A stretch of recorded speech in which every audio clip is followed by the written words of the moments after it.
What's going on, everyone? It's Mohammed, the host of Aware Alpha, and welcome to episode 93, 94 of the podcast. I just want to say I am so grateful for all the listeners, everyone that is sending me messages on Instagram, on Facebook, for all the feedback, and how everybody is inspired by the podcast and they listen to it and they're curious about doing the work for themselves, healing their traumas, understanding masculine, feminine energies, and pretty much all the topics that I talk about on this podcast. I love that you guys are not only just listening to it for entertainment purposes, but you're also actually taking this information and implementing it in your day-to-day life. With that being said, today we have another awesome guest. She goes by the name of Erica. She is a speaker, a writer, and she helps our clients heal their attachment styles. So I'm super excited to have a conversation with you, Erica, and thank you for coming on to the podcast. Thanks for having me. You're welcome.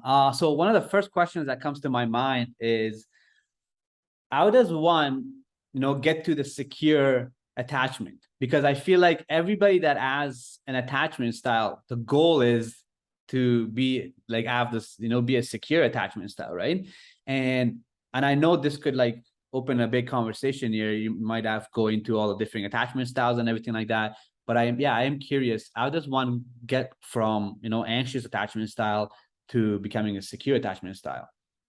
$1 million question, right? Yeah. We might have to charge for this. It's a journey. It's not, a one quick fix type answer. Mm, When I'm working with people with insecure attachment styles, what that really means is that they have childhood trauma mm, and that there was trauma around their attachment with their primary caregivers. mm, So relational trauma, how they connect and attach to someone else, is filled with different wounds and mm, shame. It means they don't feel safe in mm, close proximity, physically or emotionally, with another person. So mm, a lot of the work is unpacking these attachment wounds from childhood. It's mm, also about coming back into their own body and regulating their nervous system mm, so that they learn to feel safe in their own body and carry that safety into a relationship container. So mm, it's a big journey. It's mm, not a quick answer. That's a very concise answer, yeah. but it's a lot about healing trauma, repairing the nervous system, Mm, and feeling safe and working through shame is usually a big part of that journey. I love that. That was a great answer. I love that you mentioned childhood trauma there. So I like to get practical. So, and also just easy. So let's just say somebody, two people, they get into a relationship, right? And the relationship, let's say the partner is a great partner. They're doing everything right. Yet all of a sudden the other partner, they start to have like all these emotions. For example, let's say you're dating this person for like 6 months or so. All of a sudden when you're home, you text them, like you want to respond right away. Your heartbeat is always racing. You feel abandoned. You feel like they're going to break up with you. But this other person is not showing any of those signs. Like they're actually a great partner, right? And this person, but yet I'm feeling all these emotions. Like she's going to leave me. She's going to cheat on me. She doesn't love me. She's all the stuff, right? So now if I feel all that, it's from my understanding, it's like, okay, it's clearly I am dealing with some kind of trauma and some kind of abandonment issues that come from my past. So let's say that is where I am at. What would you say would be the beginning work here? Like, what would I do in a situation like this? Well, first is really becoming aware of all of those different thoughts you're having and Mm, also becoming aware of the sensations in your body. mm, So awareness is the first part, mm, and the awareness gives you a different perspective, right, of what's going on. Without awareness, you're just in it. And when mm, we're in it, we're not fully conscious, right? ah, We're being driven by our past and by our trauma. So it's learning to take a step back and be able to witness what is going on in my body, what's going on in my mind. From mm, this witnessing place, we're no longer in it, we're mm, adjacent to it. And when we're adjacent to it, we have different choices. mm. That's to me always the first step of change is the awareness piece. Okay. Of course, that's only a piece of it, right? Yeah. You can have awareness and not choose differently. You Mm-hmm. can have awareness and not create change. So awareness isn't the end all be all. And I think that's where a lot of people get stuck, right? Because what you were just describing, it sounds like that person is aware of all of this, but they don't know what to do with it. Mm-hmm. So to me, a lot of kind of the next step is about learning when those things come up for you, how do Mm, you act? How do you behave? How do you treat people? Because it's in your behavior, right, that actually needs to be looked at. Your behavior mm-hmm. is probably defensive and protective. Mm-hmm. Things we do to protect ourselves are what actually make us unsafe for other people and unsafe to our partner. Mm, So it's so much about dismantling your defensive system. And we mm, all have different, defensive strategies, whether it's shutting down, mm-hmm. withdrawing, being silent, whether it's raging, whether it's Mm-hmm. taking out all of our feelings on our partner, whether Mm-hmm. it's criticizing, right? We all have different things we go to. And until we learn how to unpack those defenses, we'll never actually truly be able to be close to another person. There'll always be a distance we'll keep people at. Mm. That's so interesting. So yeah, I love that. I love the way you explain everything so calmly. So now this unpacking, right? First you said it's awareness, then you start to, just become aware of how you're reacting, how is your behavior when you are in these situations. So now you start to notice that as well. You see that you ignore and you don't talk to your partner or you play hard to get and all these different, roles that you play, right? What's next? And the reason where I'm going with this is, let's say that somebody is aware that they're like, okay, I definitely have some childhood traumas. I definitely, and they start to think about that. And then they're even at a point where they're starting to remember how their relationships with their mom and dad were. And they have this awareness that, like, I think the way I was raised and the relationship I had with mom and dad definitely shaped me into this person that I am today, especially when I get into an intimate relationship, right? So what do they do now? Like if they have this awareness and this understanding, like where do they go about it? How do they start this journey? Mm-hmm. So once we've kind of dismantled that protective system, Mm, we start to really reveal our true wounds and our true needs. mm, So much of it then is about untangling shame and vulnerability, mm, because most of us use defenses instead of being vulnerable. mm, So it's creating enough safety that you don't need these defenses anymore and you can actually be vulnerable with the person standing in front of you, right? mm, And the vulnerability is what leads to deeper connection as opposed to the defenses, which is just ping ponging shame back and forth between two people. mm, Um, but I really find at this juncture, so much of it is about learning assertive communication. mm, And I know, I think most of us have heard what makes a great relationship communication. But I mm, don't think people actually know like what that means and what that looks like. mm, So we really need to learn how to, one, communicate with ourselves, right? mm, Reshape our own internal dialogue, mm, and then learn how to directly communicate with our partner. And mm, that looks like telling someone, I don't like when you do this, right? Right away, not mm, sitting in that pressure cooker and that tension and letting it build, but really being able to say, I don't like this, right? mm, This doesn't work for me. So boundaries. mm, Um, I think another one is really learning how to ask for what you need. mm, I need daily communication, mm, just as an example, right? So knowing how to ask for that directly. And those two pieces, being able to communicate boundaries and needs, mm, start to get someone so much further along in their attachment journey. And of course, mm, there's other pieces to the communication, but I mm, find those two seem to be really embedded with shame. mm. So learning how to vocalize our needs, learning how to vocalize our boundaries is going to actually make us feel safer and the other person feel safer. I love that. I love those answers. So the question that came to my mind when you were talking there, how do I, and I know this is because with myself, even like the person I talk to the most, even on like my busiest days, it's me, like all day here, shower, workout, like I am like the mind is always going and there's always just these dialogues that are happening. How does one become a better communicator with themselves? Hmm.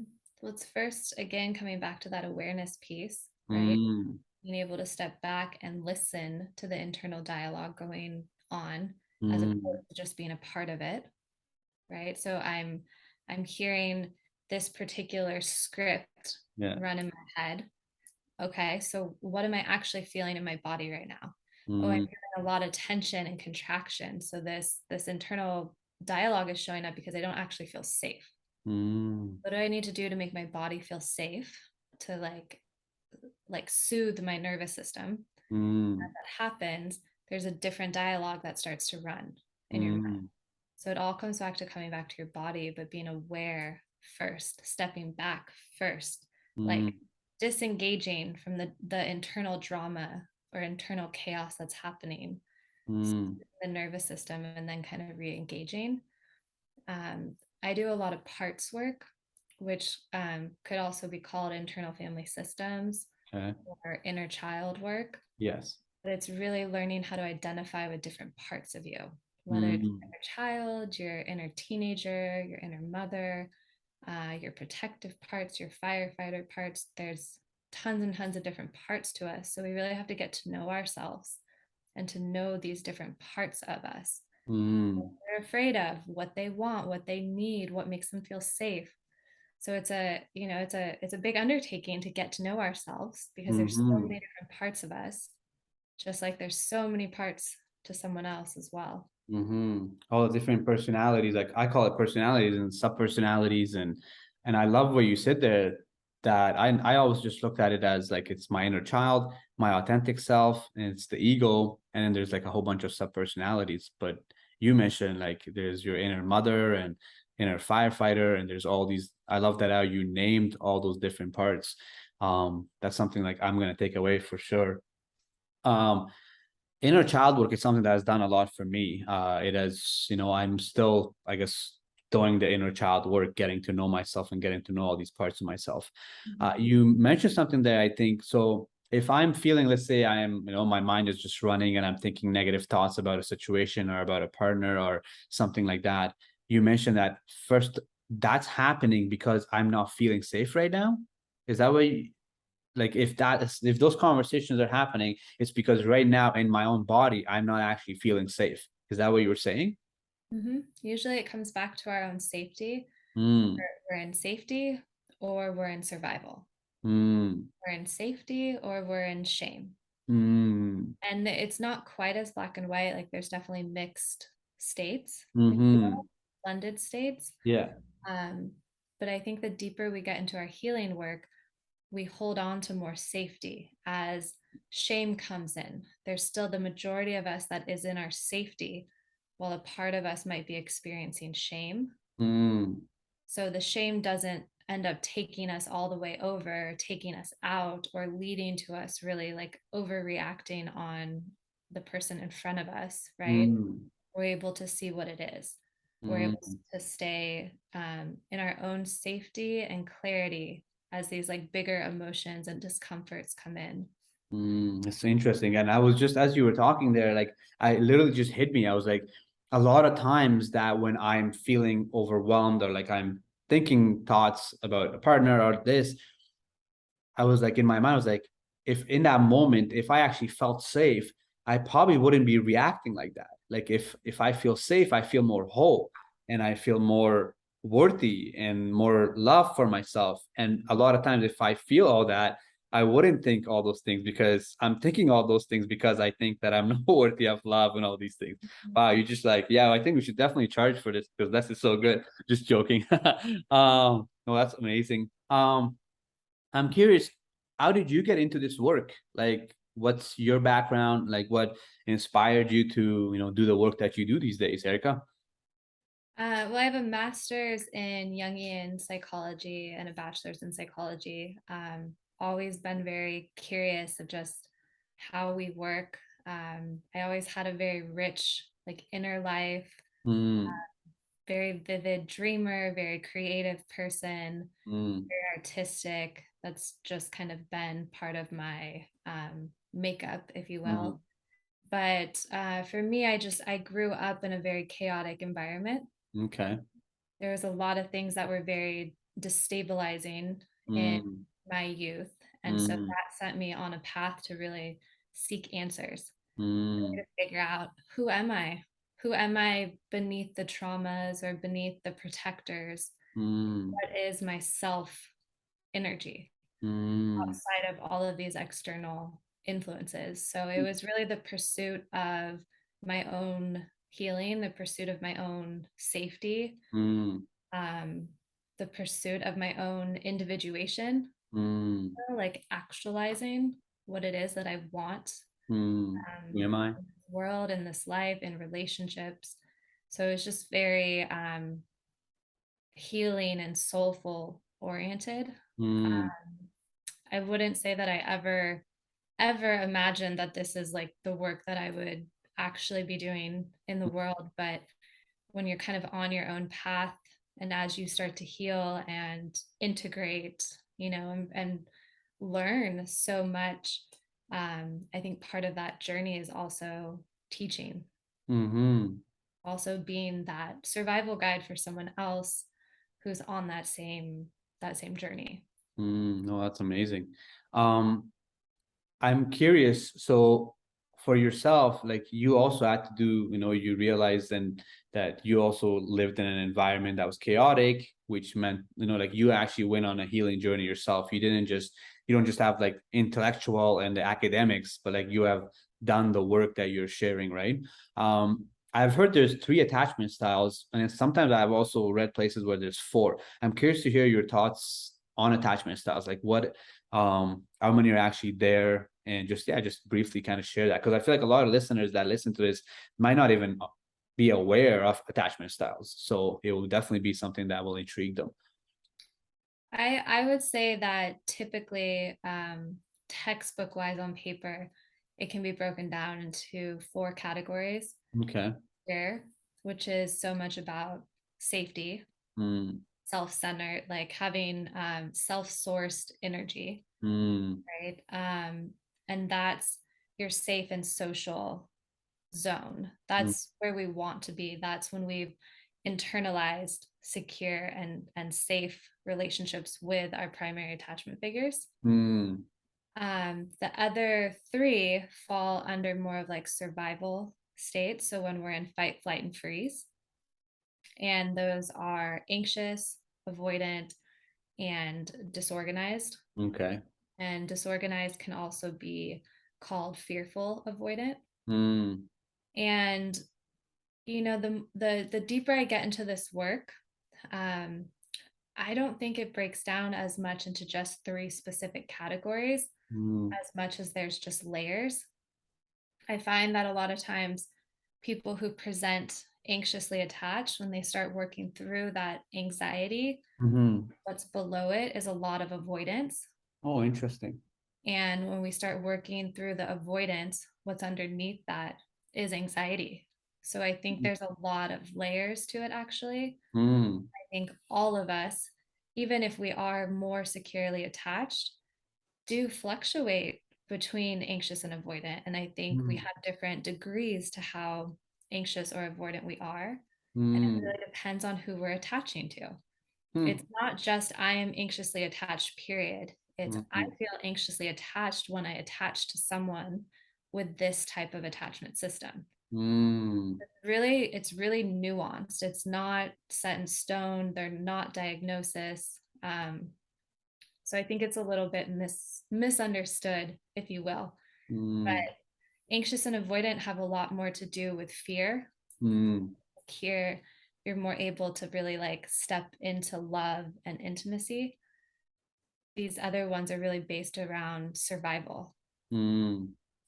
That's interesting. I'm learning so much here. Um, yeah, that's so crazy. So, first of all, does one need to be in a relationship or an intimate relationship to even become aware of this and start to do the work? Or can you do this work and heal these parts of yourself without being in a relationship?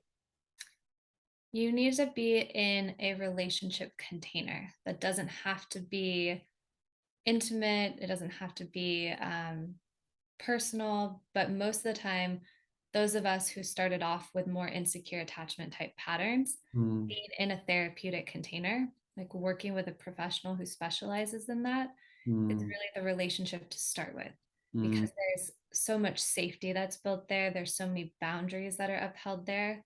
That's where I recommend people start doing the work. There's a ton you can learn on your own. mhm, There's a ton that you can intellectualize. There's a ton that you can learn on paper.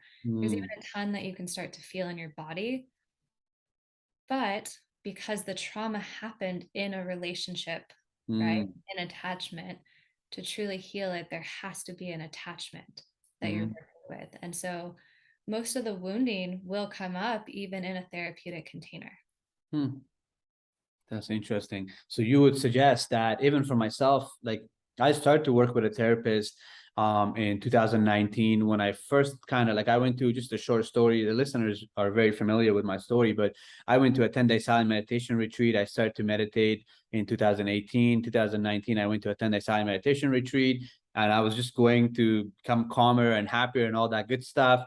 And I get out of the 10-day silent meditation retreat, and literally for the next 6 months to a year, I'm crying like 2 hours a day, 3 hours a day, and I'm meditating and I'm like, but like really, like meditation, I call it just spend time with myself. I never really spent time with myself, and it just opened this can of worms that I was not ready for. But I was being very obsessed with just becoming a better version of myself, becoming whole, becoming stronger, more resilient, all those things, right? So I reached out to a therapist. I was like, I don't know what's going on. Like I'm the happiest I've ever been, but yeah, I'm also dealing with all these emotions that are coming up and I'm not suppressing them, which is I'm grateful that I never did that. And then yeah, like it just opened up. And in the last few years, I have done a lot of inner child work, ego work, shadow work, and I'm still, I feel like I'm doing this work daily. It's like it's a lifelong journey. But what you're suggesting that is that to really heal your attachment styles and your, childhood traumas, it's better to work with a therapist. And is there a type of therapist that you would suggest? Of course, you said that somebody that specializes in attachment styles, right? But I know like there's like counselors, psychologists, psychotherapists. Like, is there one that style or type of therapist that you would suggest? Yeah, and I wouldn't necessarily say it's better. Mm-hmm.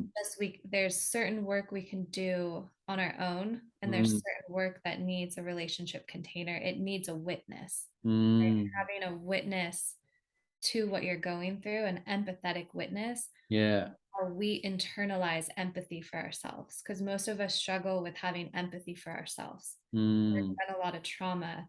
The reason our self-talk is so negative is because we don't have an internal empathetic witness. mm, So that's what the therapist, coach, whomever becomes, that mm, internal empathetic witness for mm, you.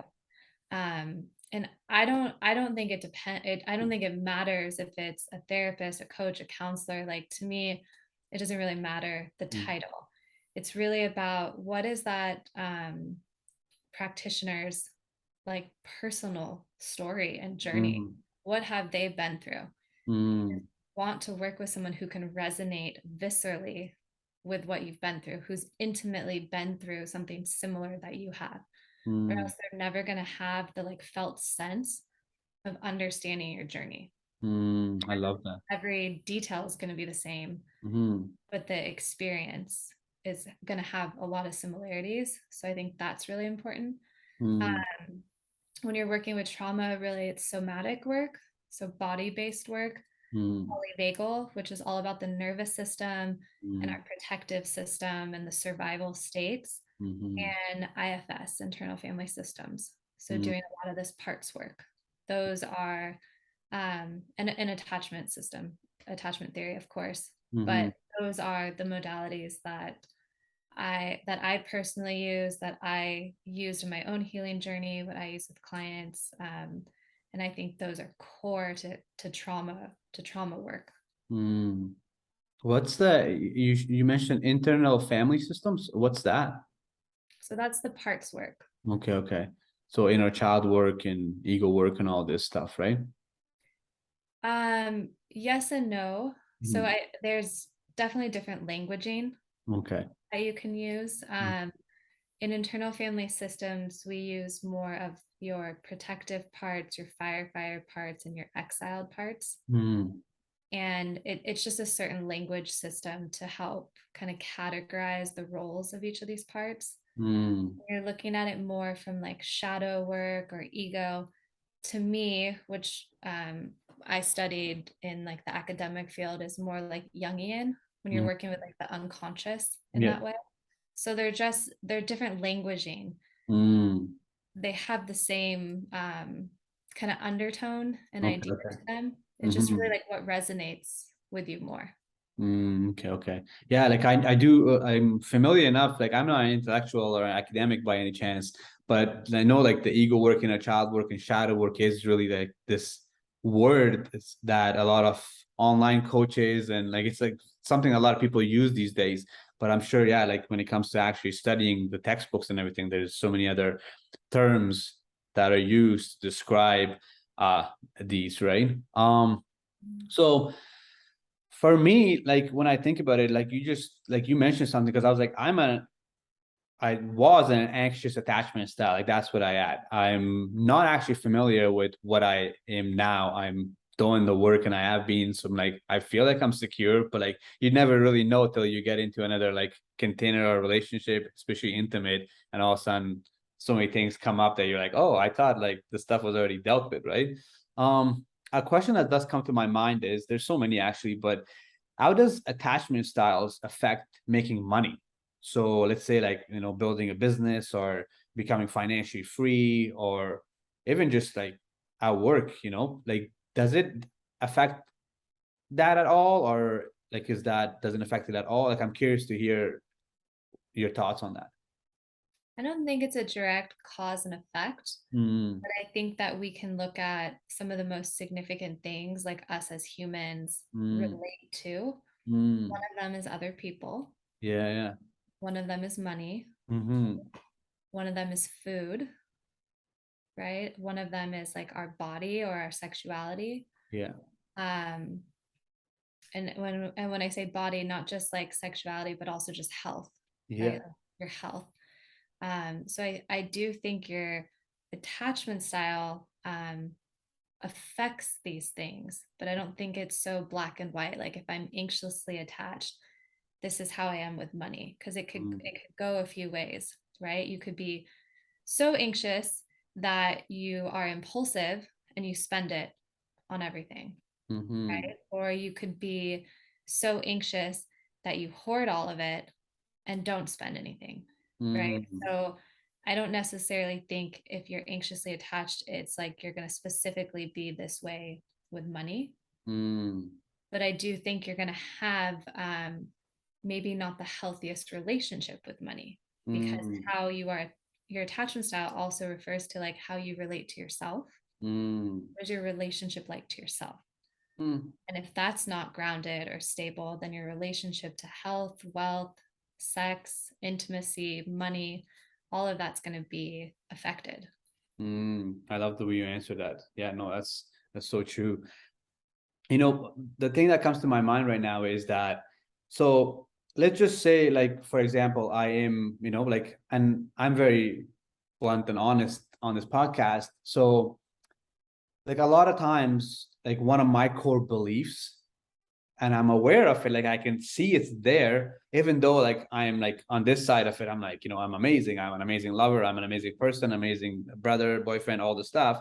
But yet I can see this other side that doesn't feel loved or doesn't deserve. It feels like it doesn't deserve love. Like it's just like I'm not good enough. Like I'm not worthy of love, and it's all like shame and insecurities and all these things, right? And at the beginning, you mentioned first step is awareness, like to become aware of this and be like, wow, like this stuff is happening. And in the second, you were like kind of just see how you react to these situations, right? So for me, in these situations, so what I do is like I do a lot of journaling where I write this new dialogue, right? Like it's like the parts of myself that I feel shame, I write, like a new dialogue, where like I love this, I love my body, I love my chest and my stomach and all this. Like I try to like reprogram the subconscious mind, I guess would be the words that I'm using.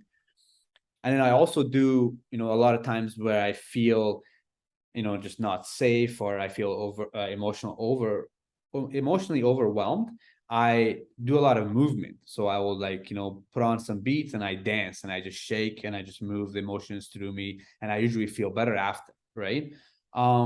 My question is, what are some things like practical steps or things that you would suggest for, even the listeners that are listening that are not, let's say, in a position to work with a therapist or work with a coach?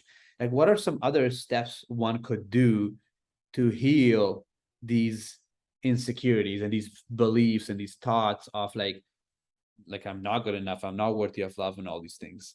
Mm-hmm.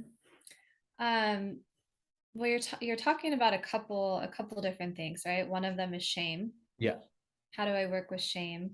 And the Mm, other one I think you're talking about is like safety. Like, how do I mm, feel safe? yeah. Um, and if you're not going to be working with a professional or a coach in that capacity, to me, it's so much about learning how you can get back into your body. Mm, And the way we really have access to our body movement is a big mm, one. mm, Breath and using our voice. mm, So with movement, I think you're spot on. You feel something in your body, mhm, and how can I move with that emotion?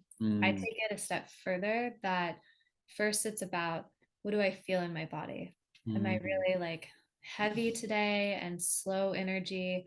Am I really more like up and have like too much energy? mm, Based on that is how I decide to move. So it's not I'm feeling something, so I'm just going to move. It's I'm feeling really low and heavy. I'm mm, not going to go force my system to go do a high intensity workout. mm, I'm that low. That's too much of a gap for your nervous system. mm, So instead, I'm going to go on a walk. I'm going to match my energy.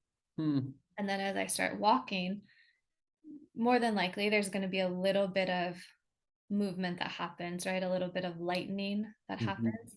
yeah. And then from there it might be, okay, you know what? I'm gonna jog for 2 minutes. Mm, I can move a little bit more. mm, Okay, now there's still a little bit more freedom. Maybe I'm gonna take this hill and sprint up this hill. So mm, there's a gradualness to it. We mm, want to meet our nervous system where it's at and invite it back to that like safe zone, our window mm, of tolerance, right?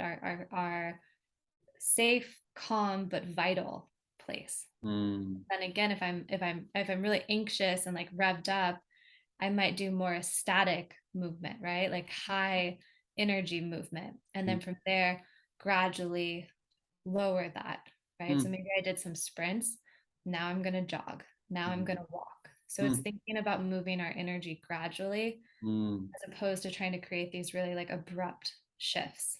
mm, And all the basic things that everybody talks about it because they are true. mhm, Exercise, hydration, meditation, stillness, movement, good sleep, like all of those are part of our self-care. It mm, has to be a little bit more individualized, because like again, if you're super revved up, forcing yourself to sit in silence and meditate probably isn't going to match where your system's at.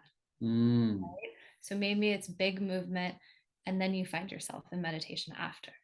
So you got to mm, like befriend your nervous system, not try to force it in any way that's like not authentically where you're at that day. It mm, looks different every day. And I would even take the journaling one step further.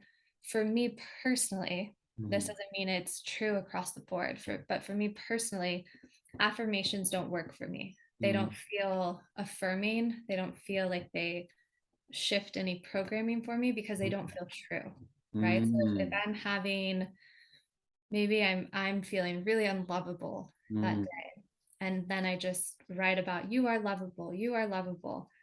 I feel like I'm actually not listening to what's coming up. Mm, So instead, my journaling might be, I really hear you, feel you, see you, that you're not feeling lovable. mm, Why is that? What mm, part of me is this? mm, What do you need to feel lovable?